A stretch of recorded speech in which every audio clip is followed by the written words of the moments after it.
وبالقاسم محمد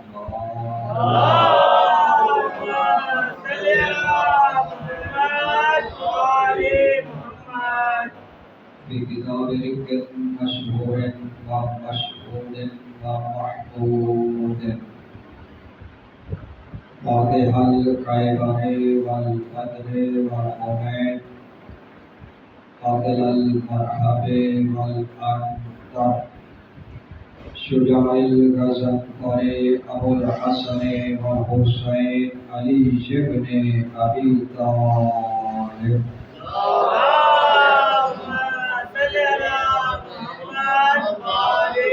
وآله الطيبين الطاهرين المعصومين ولعنة الله على أعدائهم أجمعين.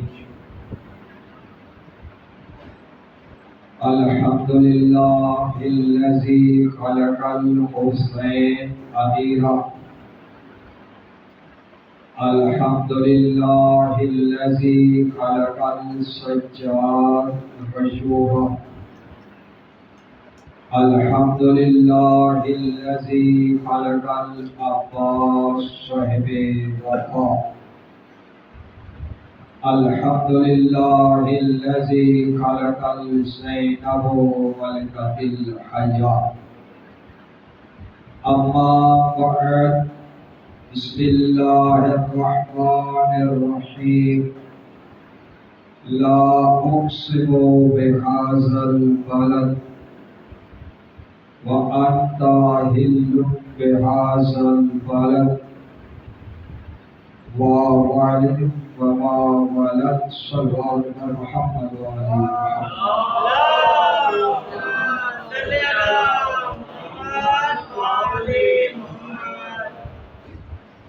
سورہ فاتحہ کی التماس ہے سید اظہر عباس ابن امیر علی شاہ صاحب، سید امیر علی شاہ صاحب ابن احمد علی شاہ صاحب، سید شفیق الحسن زیدی ابن حسن زیدی صاحب، سید منتظر حسن ابن مقبول حسین صاحب، سیدہ کنیز کبریٰ بنت غلام نبی بخش صاحب، اور جملہ مروین مومنین مومنات شہدائے ملت کو سلام کرتے سورہ فاتحہ تلاوت فرمائیے.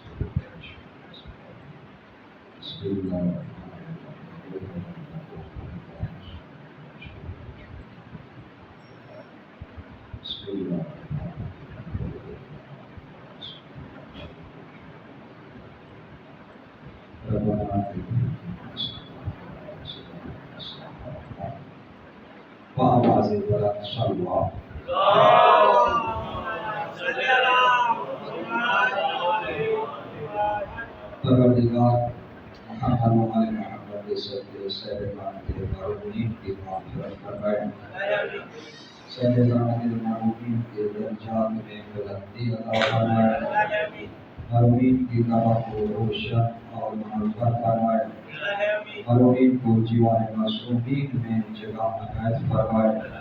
پروردگار محمد و آل محمد کے صدقے میں سیدان علی باشیت و بچانا، سید فراز صاحب، سید مصطفیٰ صاحب و دیگر پروردگار محمد و آل محمد کے صدقے بارگاہ رسالت، بارگاہ امامت، بارگاہ عصمت میں اس باشیت کو حضور قبول فرمائے. پروردگار صاحب کامل دینی دنیاوی پریشانی دور فرمائے، سکنے دل میں قلب میں رحمت عطا فرمائے. آپ تمام اس حاضری کو پیسے رحمت، پیسے برکت، پیسے ثواب فرمائے. پروردگار محمد و آل محمد کے صدقے سب کے علم و عمل میں کامیابی کا عطا فرمائے. وآواز بلند انشاءاللہ.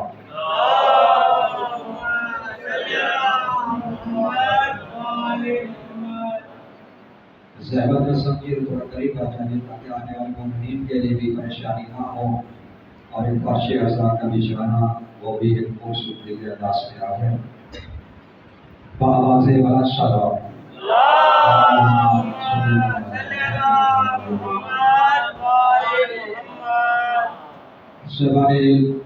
صاحبان معرفت محبان رسول بادشاہ امام حسین علیہ السلام، خالق اکبر کی لارن کلام سے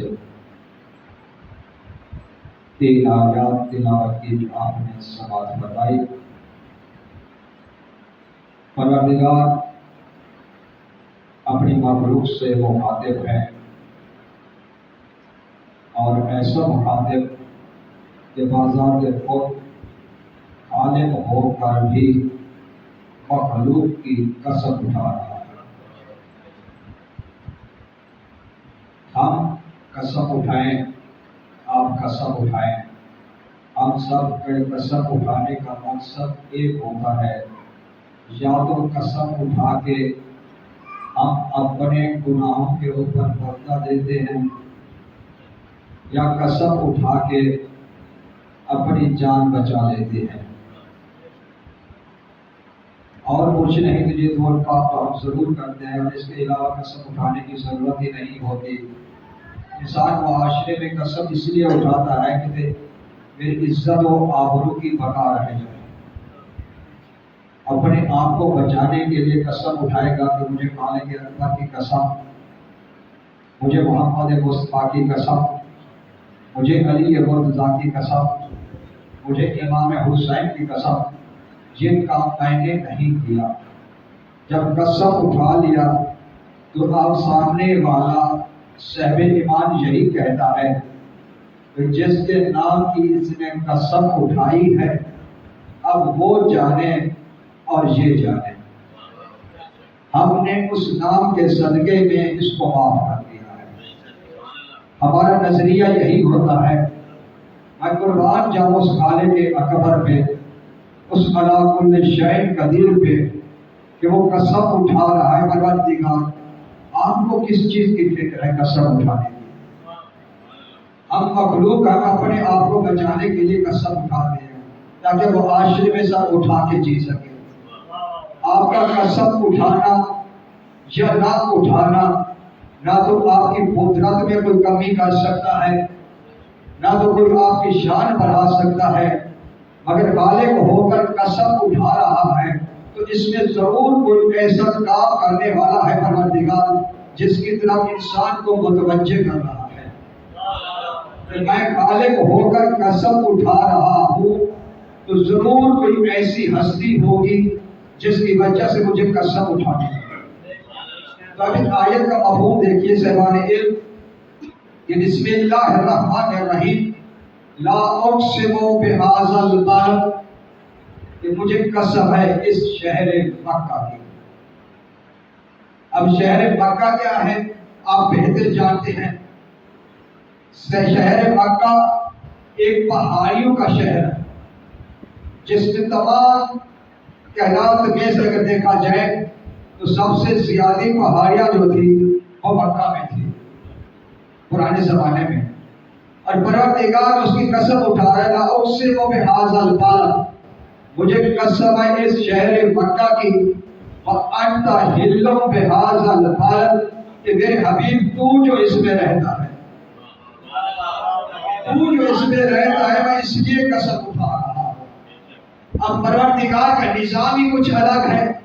جب پہلی قسم ہے لا اقسم بہذا البلد، کہ مجھے قسم ہے اس شہر مکہ کی، کہ مکہ کے ہر رہنے والے نے اپنی طرف منسوب کیا کہ پروردگار میرے گھر کی قسم اٹھا رہا ہے، میرے شہر کی قسم اٹھا رہا ہے، پروردگار میرے قبیلے کی قسم اٹھا رہا ہے، پروردگار میری بہادری کی قسم اٹھا رہا ہے۔ جب شہر میں یہ چیما گویا شروع ہونے لگی کہ اللہ میری قسم اٹھا رہا ہے، تو کہا نہیں تم اس فکر میں نہیں ہو کہ میں تمہاری قسم اٹھا رہا ہوں، وَأَنْتَ حِلٌّ بِهَٰذَا الْبَلَدِ، کہ اے میرا حبیب جہاں تو رہتا ہے میں اس جگہ کی قسم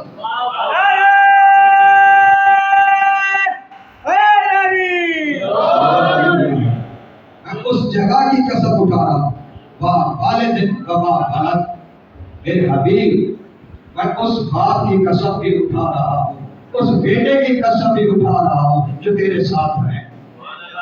اب ہمیں غور و فکر کرنے کی ضرورت یہی ہے کہ پروردگار جب قسم اٹھا رہا ہے کہ میرے حبیب اس شہر کی قسم جیسے شہر تیرا نزول ہو جائے، وہ شہر اتنی عزت والا، اتنی برکت والا، پاکبال شہر، شہرت والا شہر، فضیلت والا شہر، اگر اس سے آگے تھوڑا چلے وَأَنْتَ حِلٌّ بِهَٰذَا الْبَلَدِ کہ اے میرے حبیب یہ پورا شہر نہیں بلکہ جس شہر میں تو رہتا ہے، جس مقام پہ تو رہتا ہے، جس گھر میں تو رہتا ہے، وَأَنْتَ حِلٌّ بِهَٰذَا الْبَلَدِ وَبَلَدٍ وَمَا اے میرے حبیب اگر اس باپ کی قسم ہے اور اس بیٹے کی قسم ہے جو باپ اور بیٹا تیرا محافظ ہے، تمام کے تمام اکا والوں کی قسم نہیں اٹھا رہا، باپ اور بیٹے کا عہد دے کر تمام سے منفرد کر دیا کہ کوئی ایسی ہستی ہے جو قسم کے ہے۔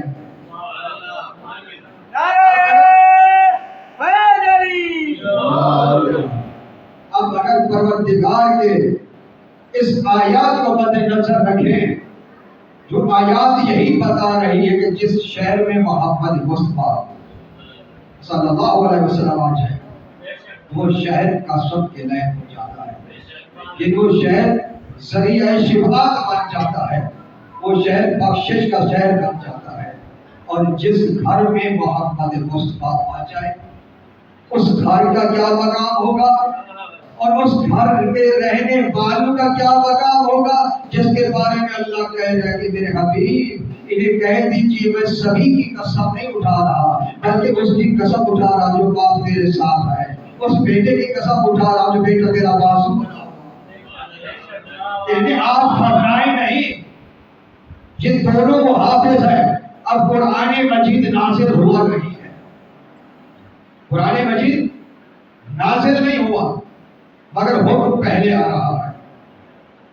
اب اس کو دیکھیں تھوڑا سا، تاریخ میں دو نبی ایسے ہیں جو یتیم ہو کر پالے، ایک حضرت موسیٰ، ایک حضرت محمد مصطفیٰ صلی اللہ علیہ وسلم۔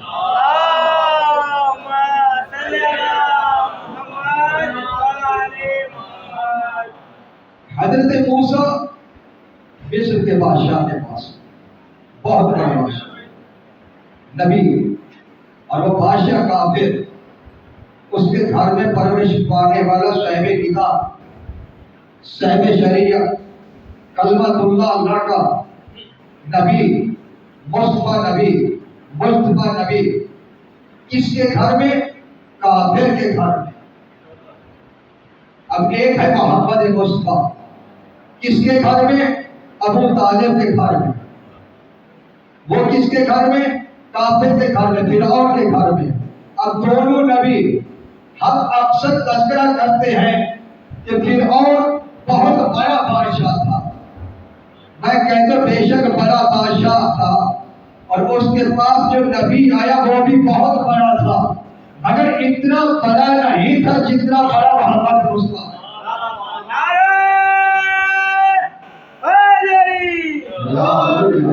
اتنا بڑا بادشاہ نہیں تھا جتنا بڑا بادشاہ ابو طالب ہے۔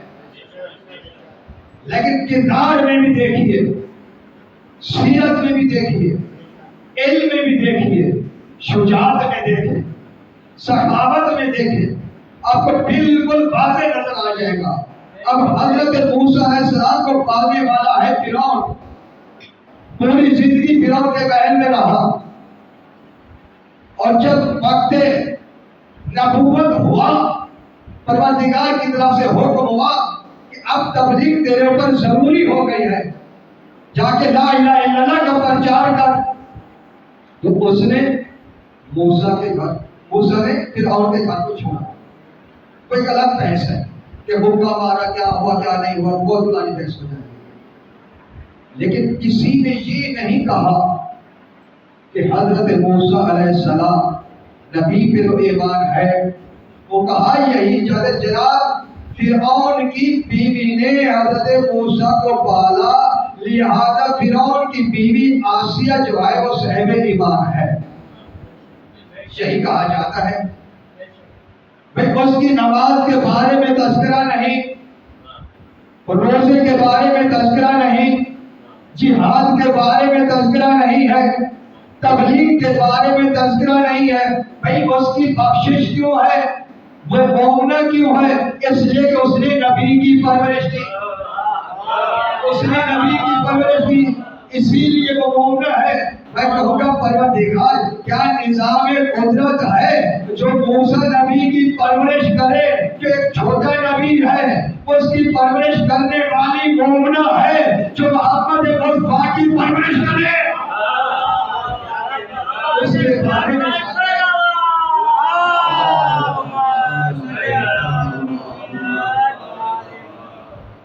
اب اس کا بھی تو کوئی مقام ہوگا۔ بھئی کہا جاتا ہے کہ جناب آسیہ صاحب ایمان ہے، اس کو پروردگار نے جنت میں ایک گھر دیا ہے، جس سے جناب آسیہ نے دعا مانگی تھی کہ اے پروردگار اس کے بدلے میں مجھے گھر عطا فرمانا جنت میں۔ میں کہوں گا پروردگار اس نے ایک نبی کی پرورش کر کے جنت میں گھر لے لیا جو محمد مصطفیٰ ہے، جن کی جنت ہی نوازوں کے نام اس نے کہا دی کہ اس کا کوئی مقام ہی نہیں۔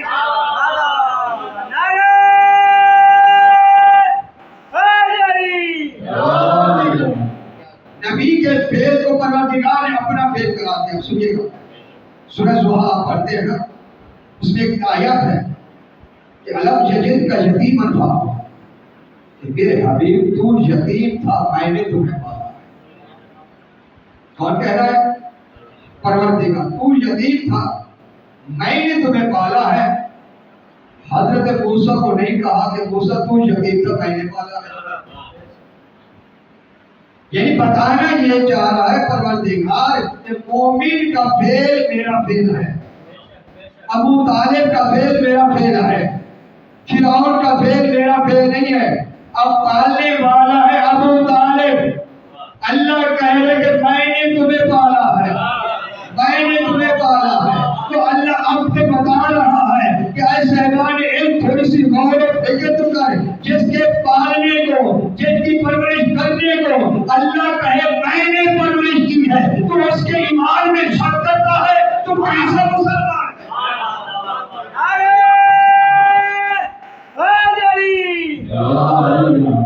محمد آل محمد صلوات۔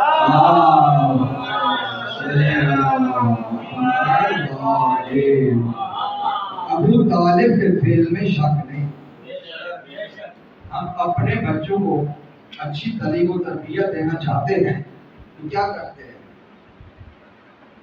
ہمارے محلے میں جو بچے کھیل و کود میں رہتے ہیں، غلط فطرت میں ہوتے ہیں، ہم اپنے بچوں کو ان کے ساتھ نہیں کھیلنے دیتے۔ ہم چاہتے کہیں ایسی نہ ہو ان کی غلط صحبت کا اثر ہمارے بچوں پہ پڑے، ہمارے بچے خراب نہ ہو جائیں۔ ہم اپنے بچوں کے لیے صاف ستھرا ماحول چاہتے ہیں، اچھا ماحول چاہتے ہیں، تعلیم و تربیت والا ماحول چاہتے ہیں۔ اچھی سوسائٹی میں رہنے والا ایک گوٹھ میں نہیں جا کے رہے گا، وہ یہی سوچے گا گوٹھ میں اور سوسائٹی میں زمین و آسمان کا فرق ہے، وہاں بچے بگڑ جائیں گے۔ میں کہوں گا پروردگار تمام سردار انبیاء کا انبیاء ہے، نبیوں کا سردار نبی ہے، محمد مصطفیٰ ہے، جسے کائنات کے لیے عالمین کے لیے رحمت بنا کر بھیجا ہے۔ کہ اگر ابو طالب کافر ہوتا تو پروردگار محمد مصطفیٰ کو ابو طالب کے گھر میں نہ بھیجتا، کیونکہ اس لیے کہ تمام دین کا دار و مدار محمد مصطفیٰ کے پاس تھا۔ تمام ادیانوں میں سے دین اسلام افضل ہے، تمام نبیوں میں سے نبی محمد مصطفیٰ افضل ہے، اب تمام بادشاہوں میں سے بادشاہ ابو طالب افضل ہے۔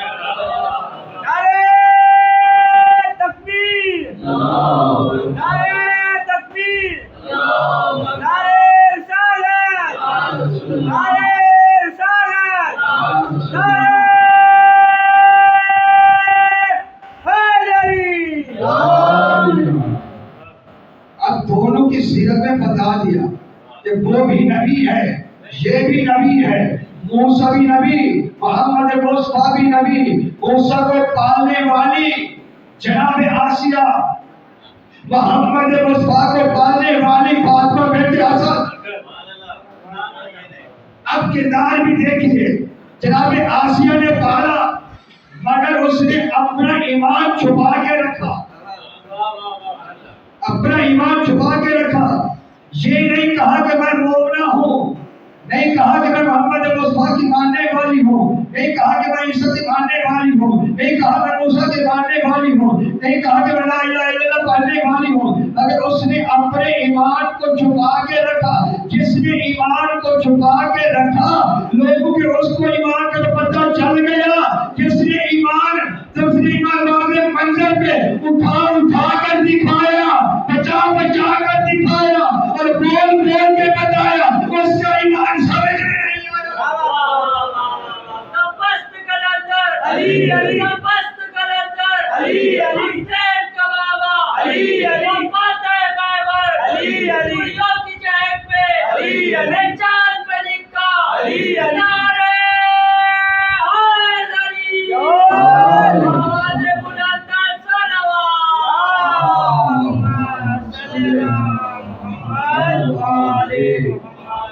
بھائی وہ صاحب ایمان تھا تو پروردگار نے کہا کہ میرے حبیب مجھے اس بات کی قسم ہے کہ اگر صاحب ایمان نہیں تھا تو اللہ نے قسم کیوں اٹھائی. اللہ قسم اٹھا کر یہی بتا رہا ہے کہ ابو طالب بھی صاحب ایمان ہے، اس کا بیٹا بھی صاحب ایمان ہے، اور فاطمہ بنت اسد جس کی گود میں محمد مصطفیٰ پل رہا ہے وہ بھی صاحب ایمان ہے.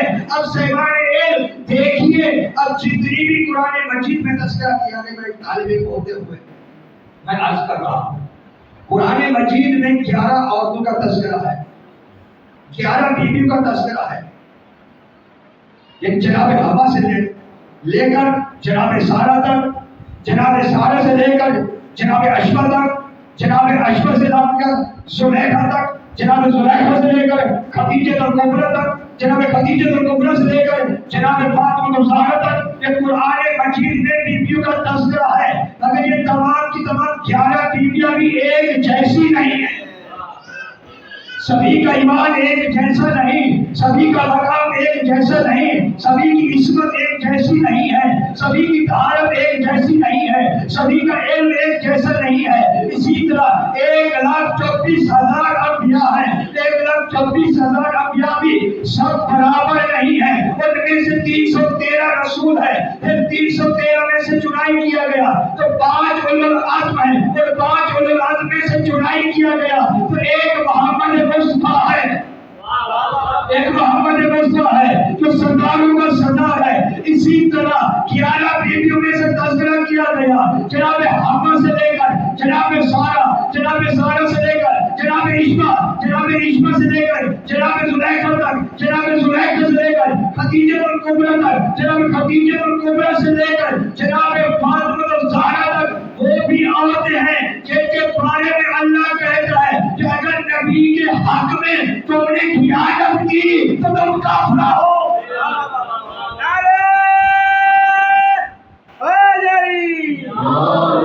اور یہ کا صورت ہے کہ اگر تم نے نبی کے حق میں خیانت کی تو تم کافرہ ہو. جس نے اپنے حق کی حفاظت کی، چاہے وہ فرعون کے کھانے میں کیوں نہ ہو، کافر کے کھانے میں کیوں نہ ہو، تو اللہ اسے مومنہ کا خطاب دے رہا ہے. جو اس سے بھی بڑھ کر آئے تو اسے ام المؤمنین کہا جاتا ہے، جو اس سے بھی بڑھ کر آئے تو اسے فاطمہ الزہرا کہا جاتا ہے. میں کہوں گا پروردگار اتنا بڑا مقام دیا ہے تو قرآن مجید میں اگر کسی کو بھی یہ سعادت نصیب نہیں ہوگی، کسی کو بھی 11 بیویوں میں سے کسی کو بھی یہ سعادت نصیب نہیں ہوئی کہ اپنے بچے کی ولادت اللہ کے گھر میں کرے. یہ ولادت کا منصب فقط فاطمہ بنت اسد، جناب حوا حفصہ کی دادی جہاں سے نسل چلی، جناب سارہ ابراہیم کی بیوی، جناب عشبہ جناب یعقوب کی بیوی، جناب زلیخا جناب یوسف کی بیوی، خدیجہ الکبریٰ محمد مصطفیٰ کی بیوی، فاطمہ الزہرا سلام اللہ علیہ مرتضیٰ کی بیوی. بہت بڑا مقام ہے، بہت بڑا مقام ہے. امت المسلمین ہونا اور بات ہے، مگر امیر المومنین علی ابن ابی طالب کو یہ بہت بڑا منصب ملا ہے. جسے جناب خدیجہ کو ام المومنین کہا جاتا ہے. خدیجہ کو ام المومنین ہونا اور بات ہے فاطمہ زہرا کی ماں ہونا. فاطمہ بنت اسد یہ مقام جناب حوا کو نہیں ملا، جناب سارہ کو نہیں ملا، جناب مریم کو نہیں ملا، جناب خدیجہ الکبریٰ کو نہیں ملا، فاطمہ بنت اسد کو نہیں ملا. کہا جاتا ہے جناب مریم کے بارے میں کہ کعبہ سے نکالی گئی. میں کاج کرنے لگا ہوں جناب اعلیٰ، جناب مریم کا کعبہ سے کوئی تعلق ہی نہیں تھا. جناب مریم کا تعلق تھا بیت المقدس سے، مسجد اقصی میں. اب پروردگار نے جناب فاطمہ بنت اسد کا منصب تھا ابو طالب کے گھر میں، وہ وہاں خدمت انجام دے رہی ہے. فاطمہ بنت اسد ابو طالب کے گھر میں، جناب مریم خدمت انجام دے رہی بیت المقدس میں. اب نظام قدرت ایسا بدلا کہ ایک مرتبہ آواز قدرت آتی ہے کہ جبرائیل جا جناب مریم کو کہو کہ بیت المقدس چھوڑ دے، یہ مسجد اقصی چھوڑ دے. پالنے مانے پوری زندگی اس نے یہاں پہ گزار دی، پوری زندگی گزار دی. کہ یہی تو میں سمجھانا چاہتا ہوں. میں سمجھانا کیا چاہتا ہے؟ جو اگر جناب مریم کی وقت ولادت، حضرت عیسیٰ کی وقت ولادت اسی مقام پہ ہو جاتی تو پروردگار نے ایک علم حکمت دیا ہے ہمیں. وہ ایسا حکمت کا جملہ دیا ہمیں جو اگر جناب عیسیٰ کی ولادت کھانے خدا میں ہو جاتی، جو عیسائی کہتے ہیں کہ عیسیٰ اللہ کا بیٹا ہے، تو عیسائی کہتے ہیں عیسیٰ اللہ کا بیٹا ہے، تو ان کی سند محکم ہو جاتی. اور جیسے ہی بی بی دیوار کعبہ کے قریب آئی تو کیا جملہ کہا کہ اے پروردگار، میں تیری توحید کا اقرار کرتی ہوں، تیرے نبیات پہ ایمان رکھتی ہوں اور تیرے اس گھر کا احترام کرتی ہوں، تو میری مشکل آسان کر دے. اب بیوی کا یہ جملہ کہنا کہ میں تیرے اوپر ایمان رکھتی ہوں، تیرے نبیوں پہ ایمان رکھتی ہوں، تیرے اس گھر کا احترام کرتی ہوں، تو یہ آپ کی کوئی مومنہ ہونے کی دلیل کم ہے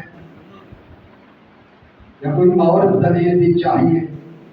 پھر بھی اللہ نے ان مشرکین و منافقین کو سمجھانے کے لیے ابو طالب کے گھر سے بلایا، اپنے گھر میں پروردگار جناب مریم کو گھر سے نکالا.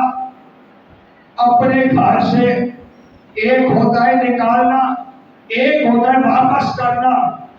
اب اس محفل میں کوئی آ رہا ہے، میں کہوں اس مجلس واپس چلا جا، یہ ہوتا ہے واپس چلا جانا.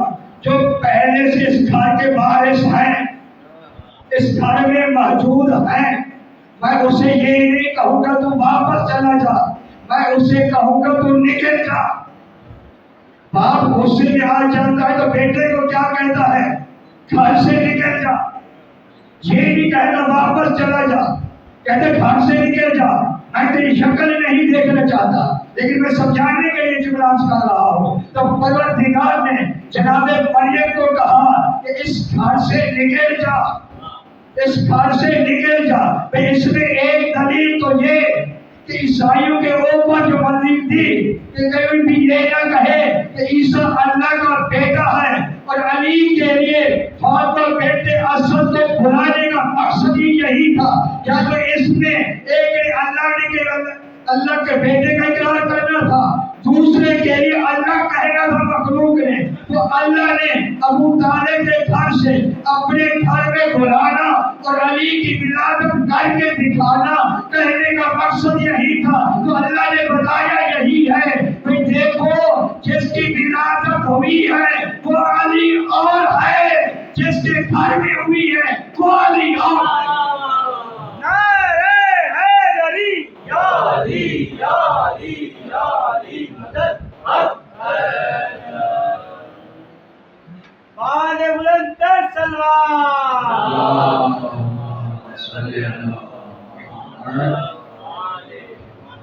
اب علی کی ماں آئی فاطمہ بنت اسد،